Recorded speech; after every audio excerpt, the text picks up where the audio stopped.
So where are we at now, other than making a mess? I started working on the doors, so you can actually see the reflection, which is handy. So the passenger door's got its glass in and it's stripped, and both door handles. So I'll go through the rest of the glass, start getting the doors back together. I am waiting on a throttle cable and some breather hose because my throttle cable wasn't long enough to make this one run, so I won't be starting the engine again until I get them. I have run it, so I know my leaks are fixed.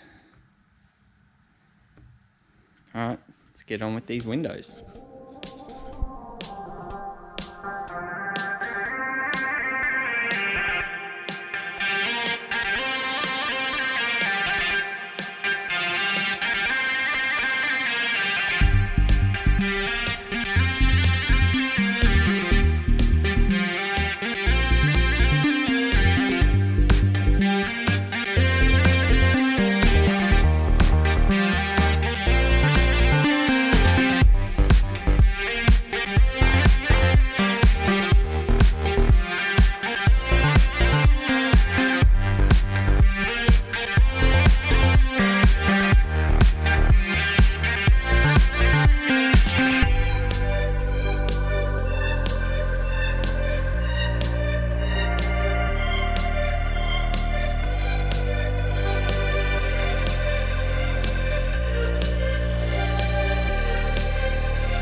And as you can see, the glass comes up pretty good.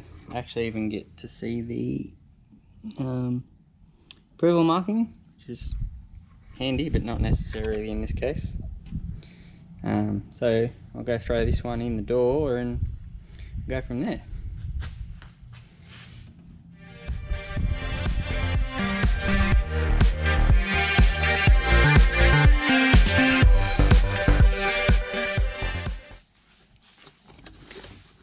Starting to look more like a car.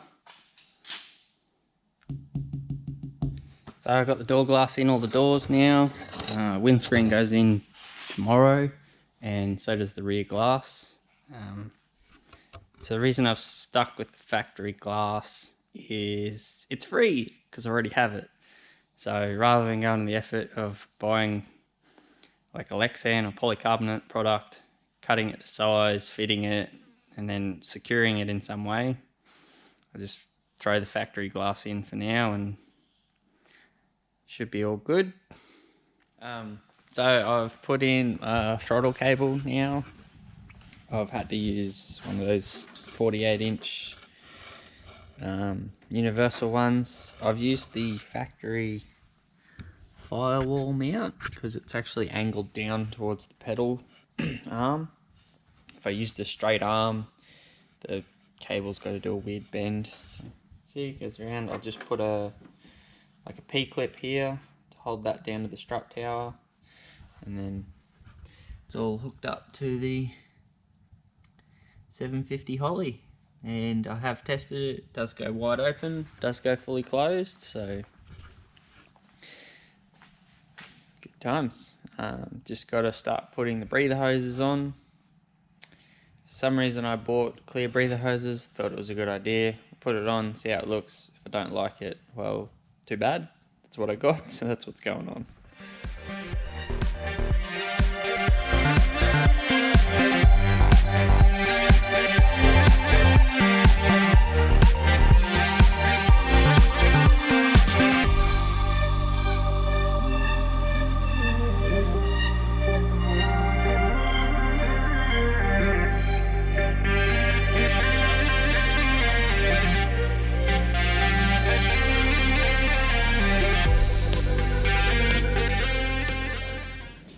So, breather hoses are on. running a pan vac system. So comes off the top of the filter, or top of the valve cover there, goes around. I've tucked it to inside the bell housing, or inside of the intake, I suppose. Runs down along the bell housing, down to the PCVs that are screwed onto the exhaust. So that is that done. I think I am all buttoned up in the engine bay. Just run my eye over it and see where I'm at. So I've bled the brakes, I've got coolant, engine runs, gauges work. So part of the workshop upgrade is I need a new stool. So this is my current workshop chair. Missing one wheel, cracked through there, so you pretty much can't sit on it because it just flexes out and fall over. It's also got no back and it's too short for the tables, so you can't really sit on it and do anything with it.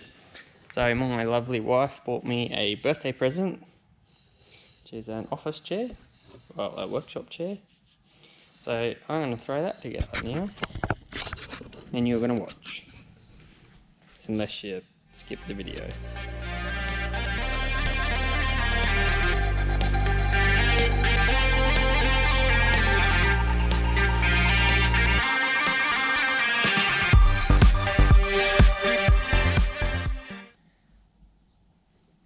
So today I'm fitting up my mufflers to the car, so I got to weld them to the flanges. I also need a little stub off the flange, just so they end in the same spot.